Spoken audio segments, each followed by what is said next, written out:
Para tersangka yang ditangkap Komisi Pemberantasan Korupsi di Batu Raja, Ogan Komering Ulu dibawa ke Palembang Sabtu malam.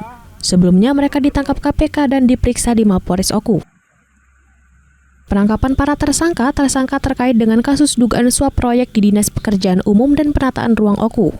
Dari tangan para tersangka, KPK menyita uang tunai 2,6 miliar, yakni uang suap dari 2 orang swasta selaku kontraktor yang akan mengerjakan 9 proyek di dinas tersebut. Oknum DPRD yang terlibat karena meminta fee 20% dari proyek Pokir dari total proyek 40 miliar rupiah. Sementara itu, Kepala Dinas PUPR Pemkab Oku meminta 2%.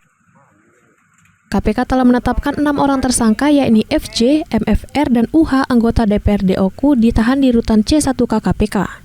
Sedangkan NOP, MFZ, dan ASS ditahan di Rutan KPK Gedung Merah Putih. Dari Ogan Komering Ulu, Widori Agustino, iNews melaporkan.